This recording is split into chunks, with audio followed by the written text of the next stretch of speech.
Di dalam surat Al-Ankabut ayat 61, A'udzubillahi minasyaitonirrajim. Bismillahirrahmanirrahim. Wala in sa'altahum man khalaqas samawati wal arda wa syahara samsa wal qamar litaqulunallah fa anna yufakun. Dan seandainya engkau bertanya kepada mereka, ya, siapa yang menciptakan langit dan bumi, dan siapa yang menundukkan matahari dan bulan, pasti mereka akan menjawab siapa? Allah, ya. Fa anna yufakun. Maka betapakah atau bagaimanakah mereka dapat dipalingkan dari jalan Allah Subhanahu wa taala. Jadi menurut ayat tersebut, ya, kalau orang-orang musyrik terdahulu, apalagi di zaman Rasulullah itu, sebenarnya mereka kenal, ya, Allah itu. Kenal yang bagaimana, begitu kan? Tapi kalau ditanya yang menciptakan langit, yang menundukkan matahari, bulan, mereka tahu adalah Allah Subhanahu wa taala. Tapi kenapa dicap oleh Allah mereka itu adalah orang-orang yang musyrik? Di dalam Islam, orang-orang yang berani melanggar ketentuan Allah Subhanahu wa taala, apakah itu sholat, apakah itu saum, apakah itu zakat, ya. Dalam beberapa kasus hal ini disebabkan lantaran mereka itu belum makrifah kepada Allah dengan pengertian yang sebenarnya. Sama tadi seperti orang-orang Quraisy, ya, di zaman Rasulullah. Ketika ditanyakan kepada mereka, siapa yang menurunkan hujan dari langit? Siapa yang menumbuhkan pepohonan di bumi? Mereka menjawab, Allah Subhanahu wa taala. Tetapi ketika mereka diserukan untuk meninggalkan berhala-berhala yang mereka sembah, mereka menjawab apa?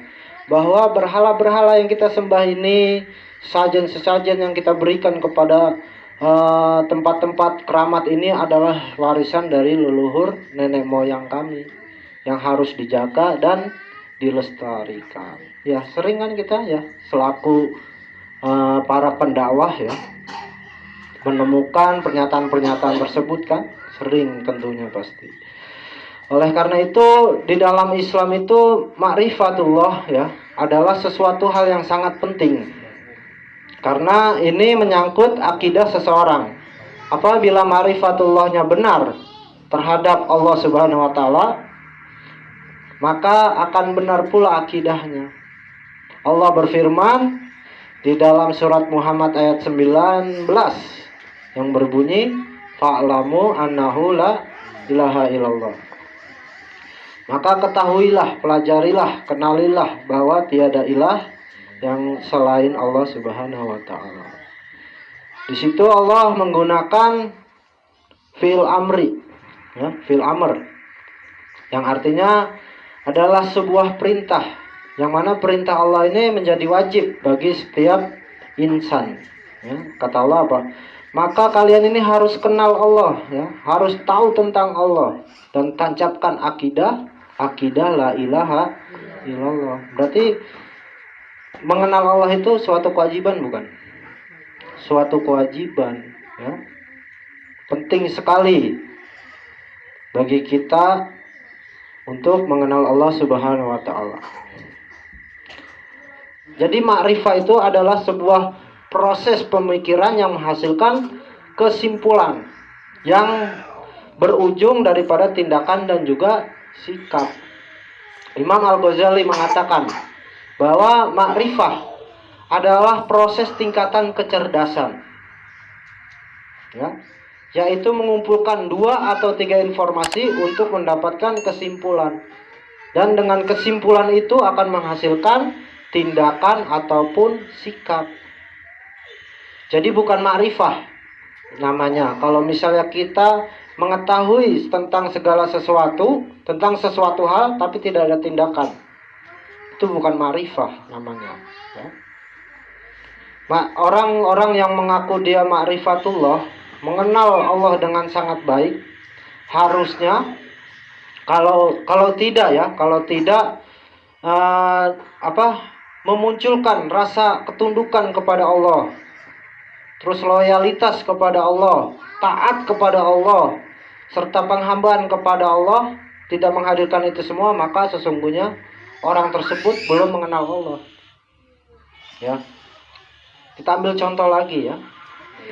Ada cerita ya, kisah cerita pelajaran untuk kita. Ada seseorang pria yang dia ini jatuh cinta kepada seorang gadis. Maka setiap harinya ya, walaupun tidak ada gadis itu, hari-harinya itu selalu akan dipikirkan ya tentang bagaimana kecantikan gadisnya ya, lembutnya, manisnya, ketawanya dia gitu kan. Terus apanya ya? Kebaikan gadisnya, maka akan terpikirkan oleh otaknya si laki-laki tadi kan.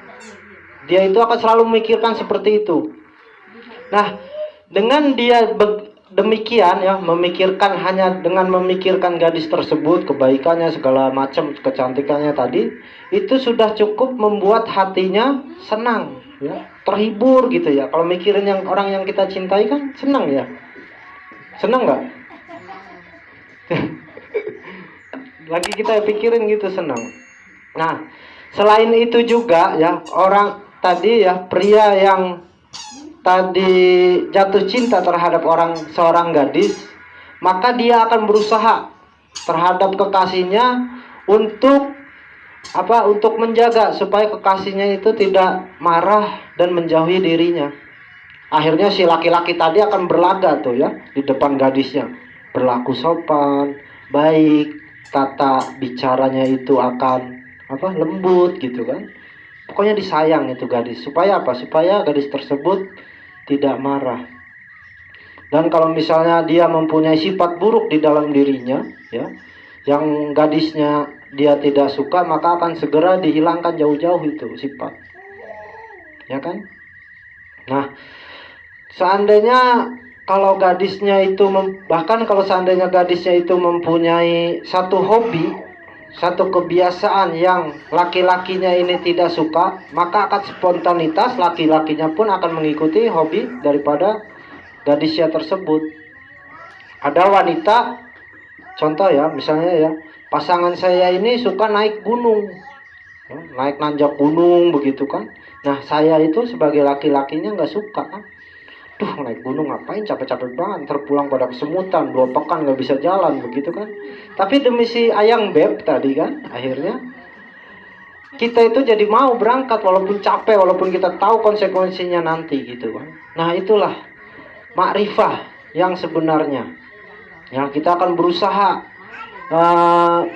ma'rifatullah ya, kalau kita ambil pelajaran dari kisah tadi, kita akan selalu berusaha supaya Allah ini tidak marah sama kita.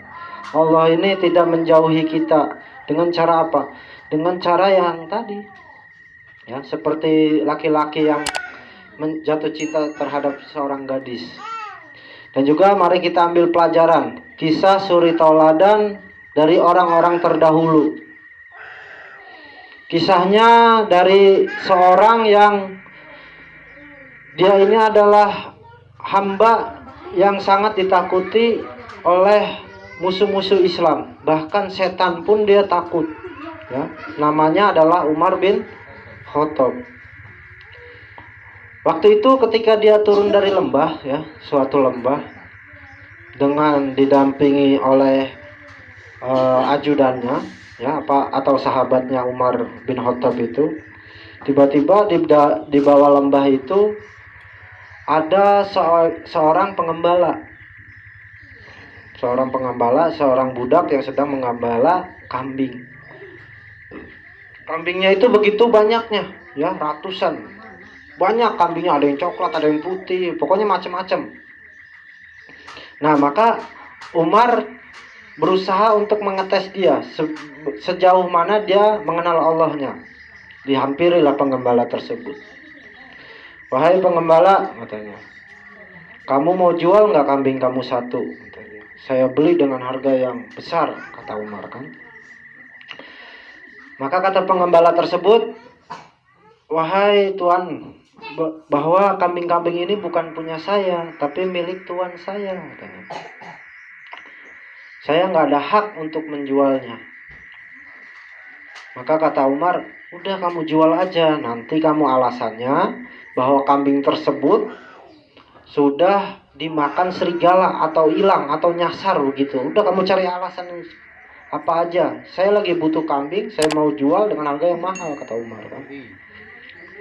Mau beli kambing ya, mau beli kambing. Nah, maka seorang pengembala itu pun berpikir dan menjawab kepada Umar bahwa sebenarnya saya juga bisa aja seperti itu. Dan kalau misalnya saya beri alasan seperti itu, niscaya tuan saya ini akan percaya, ya. Tuan saya tidak akan tahu dengan kambing yang saya jual tadi. Tapi bagaimana terhadap Allah? Allah yang maha melihat, Allah yang maha teliti. Kata seorang pengembala tadi ya. Di situ Umar yang gagah, yang berani apa? Menangis coba. Orang yang ditakuti setan aja takut sama dia, nangis. Langsung akhirnya pengembala tersebut apa? Dibebaskan dengan cara ditebus. Itulah ma'rifah kepada Allah Subhanahu wa ta'ala. Maka orang-orang sebenarnya ya yang dia mengenal Allah dengan baik, di dalam dirinya ini akan selalu meyakini bahwa gerak langkahnya, ucapannya maupun getaran hatinya ini selalu diawasi oleh Allah Subhanahu wa ta'ala. Karena apa? Karena Allah maha melihat dan maha teliti, ya.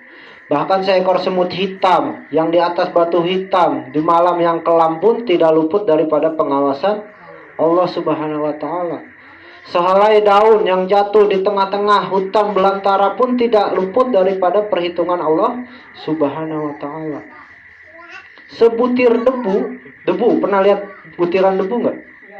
Itu sebutir debu yang dia berterbangan di tengah padang pasir yang luas pun tidak luput daripada kuasa Allah Subhanahu wa ta'ala.